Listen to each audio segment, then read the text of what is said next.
पहिल्यांदा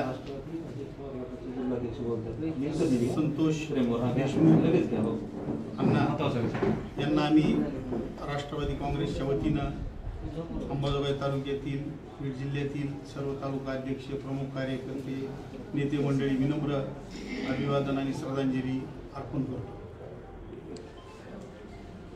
संतोष अण्णा यांच्या हत्येला जवळपास एक आज महिना झाला।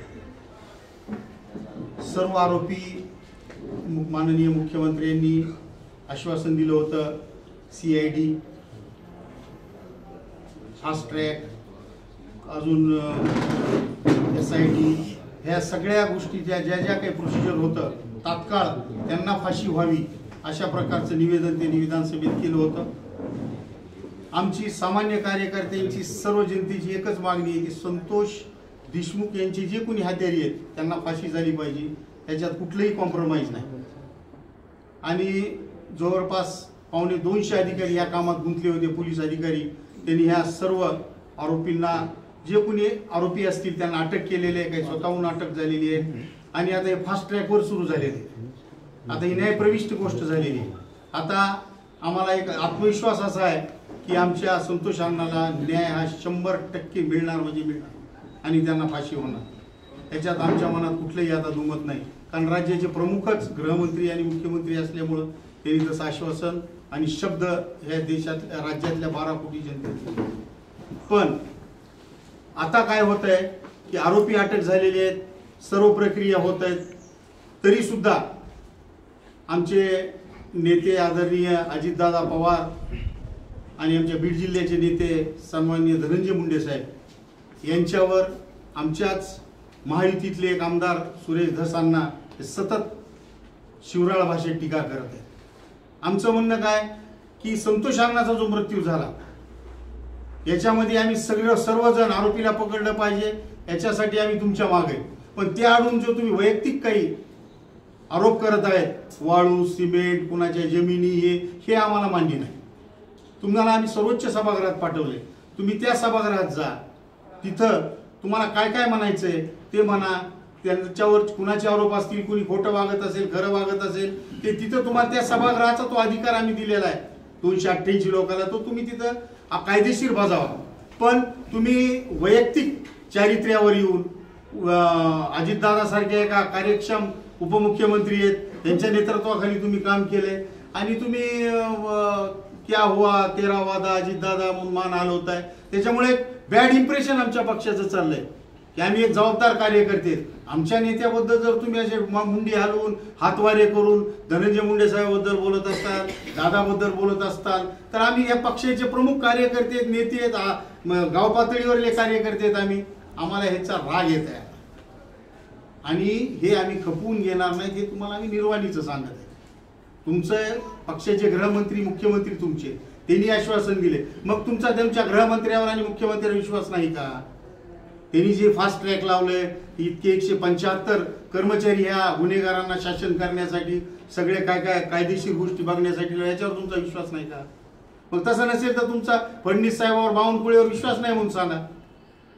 पण बेताल वक्तव्य जे आपल्या तोंडून होत आहे ते वक्तव्य करू नका अशी तुम्हाला आमची विनंती, कारण आमची पहिली पत्रकार परिषद आहे।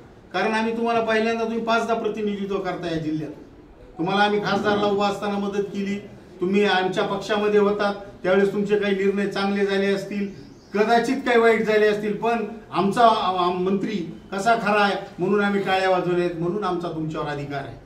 म्हणून आपण जो पक्ष सोडून गेला त्या पक्षाने तुम्हाला मोठे केलं, त्या पक्षावर किमान वाईट बोलू नका, त्या पक्षातल्या नेतृत्वावर तुम्ही चिखलफेक करू नका। तुम्ही काय म्हणता एकीकडे संतोष अण्णाचा मारेकरी पकडला, मारेकरी तर पकडलेत ना, मग आता राहिले काय? मग जर तुम्हाला तुमचं वैयक्तिक राजकारण करायचं असेल तर तुम्ही त्यांच्या समोर जा, तुम्हाला सभागृह आम्ही दिलेला आहे, निवडून दिलेलं आहे, तुम्ही त्या सभागृहात त्यांच्या भ्रष्टाचारावर आरोप करा, त्यांच्या चारित्र्यावर करा, याच्याबद्दल आमच्या तरी मनात कुठं दुमत आहे। पण तुम्हाला असं वाटायले की मी फार संवेदनशील आहे, माझ्या मनाला लागले, अहो कार्यकर्त्याला काटा मोडला तर तुमच्या पायात रक्त येते, इतके संवेदनशील आहात याची कल्पना आम्हाला आहे। म्हणून अण्णा तुम्हाला आमची विनंती अशी आहे की तुम्ही पुन्हा तेच दादाचं नाव घेणार, तेच मुंडे साहेबाचं नाव घेणार आणि खालच्या पातळीवर जाऊन काहीतरी विक्षिप्त चाळे करून तुम्ही जे काम करायला ते बंद करा. कारण आम्ही तुमच्याबरोबर कुठल्या मुद्द्यावर आहेत? संतोष देशमुखांच्या मारेकऱ्याला सजा झाली पाहिजे, त्यांना फाशी झाली पाहिजे, याच्यासाठी सर्व जनता, आम्ही सगळ्याच्या सर्वपक्षीय शिष्टमंडळाबरोबर आम्ही आहेत. जनता आहे ना तुमच्या बरोबर, जनताच तुमच्या बरोबर नसल्यावर तुम्ही तरी कुठं जाणार? म्हणून तुम्ही हे थांबवा. तुम्हाला जर काय बोलायचं असेल तर तुमच्या गृहमंत्र्याला अजून काही त्याच्यामध्ये फास्ट ट्रॅक, अजून काही फास्ट ट्रॅकपेक्षा अजून कुठला फास्ट काही कार्यक्रम असेल तर तुम्ही त्या बंद खोलीत जा, तुमच्या मुख्यमंत्र्यांना बोला, सरकारला बोला. कारण तुम्ही सरकारचे घटक आहेत, तुम्ही मुख्यमंत्र्यांचे लाडके आमदार आहेत असंच तुम्ही सांगता. मग तुम्ही तुमच्या लाडक्या मुख्यमंत्र्यांना सांगा, पण आम्ही खबरदार म्हणून सांगतो की आमच्या पक्षाची प्रतिमा मलिन करू नका.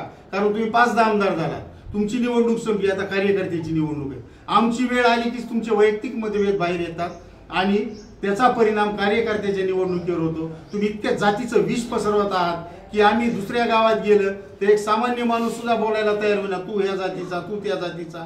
मग आम्ही निवडणूक लढवायची कशी? समाजात जाऊन लोकांचे प्रश्न सोडवायचे कसे? समाजकारण, राजकारण करत असताना तुम्हीच जर नेहमी जातीवर बोलणार असताल, तुम्हीच सांगता शिवशाहू फुले आंबेडकरांचा महाराष्ट्र आहे आणि संतांची भूमी आहे, या संतांच्या भूमीत राजकारण केलं, खालच्या दर्जाचं राजकारण केलं जाणार नाही. कारण हेच संत सगळ्यांना सर्व धर्माची शिकवण देणाऱ्या ही भूमी आहे, मराठवाडा आहे, महाराष्ट्र आहे. म्हणून तुम्ही एकीकडे निवडणुकीत ते म्हणता, निवडणूक संपली की जातीवर येता. की किती दिवस काय आमच्या कानात भिडे आहेत का? आम्ही बी कार्यकर्ते हुशार आहेत, फक्त योगायोगाने तुम्हाला चान्स मिळाला, आम्हाला मिळाला नाही. म्हणून आम्ही काही समाजकारणाचा वसा सोडला नाही. भले आमच्या नशिबात नसू द्या ना, पण आम्हाला जे आमचं राजकारणाचा नाद आहे की आम्ही गाव पातळीवर भले आमचे जन 2च काम होतील, पण आमच्या नेत्याशी, पक्षाची प्रामाणिक राहून आम्ही ते करीत आहेत. आम्ही जातीवाद करीत नाही, तुम्हीही करू नका. आणि कृपया तुम्हाला पुन्हा एकदा विनंती, तुमच्या मनात काही जर असेल तर तुम्ही सरळ मुख्यमंत्र्याकडे जा, दोन्ही उपमुख्यमंत्र्याकडे जा, त्यांच्याबरोबर चर्चा करा आणि मारेकऱ्याला कशी सजा होईल त्याच्यासाठी अजून तुमच्या मनात काय चांगले विचार असतील, तुमच्या काही नव्या आयडियाज असतील तर त्यांना सुचवा. पण आमच्या नेतृत्वावर अजितदादा पवार आणि धनंजय मुंडे साहेबांवरचे वैयक्तिक आरोप तुम्ही तात्काळ थांबवा, ही तुम्हाला राष्ट्रवादी काँग्रेस पक्ष विनंती तर करत आहे, सूचना करत आहे. म्हणून पुन्हा एकदा पुन्हा तुम्ही जे तुमच्या भाषणात सांगताना मी हात जोडून पाया पडून विनंती करतो, तीच विनंती हात जोडून पाया पडून सुद्धा आम्ही करतो की तुम्हाला आमची विनंती आहे की तुम्ही कृपया वैयक्तिक चारित्र्यावर, कुणाच्या भ्रष्टाचारावर बोलायचं सभागृहात बोला, पण पब्लिकली बोलून आमचा माणूस गेला, आमचा नातेवाईक गेलाय, ह्या माणसाच्या मरणाआड राहून तुम्ही दुसरंच राजकारण करू नका. ही तुम्हाला आमची सगळ्याची, राष्ट्रवादी काँग्रेसची आणि सगळ्या आमच्या तालुक्यातल्या सरपंचाची, प्रमुख कार्यकर्त्यांची तुम्हाला विनंती आहे. नेमकं हे राजीनामा घेण्यासाठी सुरू आहे का असं वाटतंय का? आणि कोण हे नेमकं सगळं करायचं? अहो, मुंडे साहेबांनी सांगितलं ना, माझ्यावर जर संशयाची सुई आली तर 1 मिनिटात राजीनामा देतो म्हणून. पुन्हा तेच सांगायचं का रोज?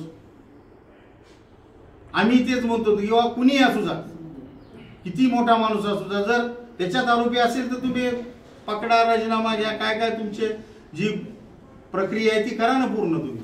पण वैयक्तिक टीका रोज करून आमचं मनोबल, कार्यकर्त्याचं मनोबल खच्चीकरण होईल ना, हे करू नका. आम्ही, कारण तुम्हालाही आम्ही मतं दिलेले आहेत, एक काळ तुम्हालाही नेता म्हणून आम्ही डोक्यावर घेतलेले. त्यावेळेस आम्ही तुमच्यावर कोणी बोलत असंच बोललोत का? नाही, आम्ही तुमची मात राखली. तुम्ही मला म्हणल्याप्रमाणे की ह्या बीड जिल्ह्यामध्ये ते भाजपचे तुमचा जो युतीचा धर्म आहे, मुख्यमंत्र्याकडे या संदर्भात तुम्ही नेमकं काय मांडणार? आम्ही मुख्यमंत्री महोदयाची 9 तारखेला वेळ मागितलेली आहे. जिल्ह्यातील सर्व पदाधिकारी आणि कार्यकर्ते आम्ही जाणार आहे की साहेब, आम्ही महायुतीचा एक प्रमुख घटक आहे, आम्ही तुमच्या बरोबर सरकारमध्ये, कृपया तुम्ही तुमच्या आमदारांना बोलवा, समज द्या आणि जे काही मुख्य मुद्दा आहे त्याच मुद्द्यावर बोला. वैयक्तिक कुणाच्या चारित्र्यावर, कुणाच्या कशावर बोलण्यापेक्षा तुम्ही त्यांच्याशी वैयक्तिक बोला, पण हे सगळं थांबवा. लोक ह्याला कंटाळले, कारण आमच्या आता सोयाबीनचा प्रश्न आहे, ऊसाचा प्रश्न आहे, अनेक शेतीचे प्रश्न आहेत. याच्यावर तुम्ही सभागृहातले लोकप्रतिनिधी काहीच बोलणार नाही. सतत तुम्ही आमच्या संतोष अण्णाच्या मृत्यूच्या आडून तुम्ही नथीतून तीर मारता का? हे बंद करा. हे तुम्हाला पुन्हा एकदा विनंती. SIT CIDच्या मार्फत तुमची देखील चौकशी झाली होती, अशा बऱ्याच जणांच्या चौकशा देखील झाल्या होत्या. आता वाल्मिक कराड तर अटक आहे, पण आणखी एक आरोपी फरार आहे, त्यामुळे लोकांचा संताप आहे. आणि परत प्रश्न उपस्थित केला होता तपासी यंत्रणावरती. कसं पाहता याकडे नेमकं काय उत्तर आहे? आम्हाला जी सीआयडीनं बोलवलं त्या सीआयडीच्या चौकशीमध्ये असं विचारलं की तुम्ही तुमचा जो पदाधिकारी केला होता तालुक्याचा विष्णू चाटे, आम्ही सांगितलं केला होता, पण ज्या दिवशी त्याचं नाव आलं की आम्ही लगेच त्याला निलंबित केलं. कारण समजा आपण एकत्र बसलो, उद्या मी जाऊन इथून उठून जर काही गुन्हा केला तर त्याला तुम्ही जमेदार आहेत का? पण आम्ही जी घ्यायची काळजी ती काळजी आम्ही घेतली आणि त्याला पक्षातून आम्ही निलंबित केलं. मात्र अनेकांचे प्रवेश पक्षामध्ये झाले, त्यांची गुन्हेगार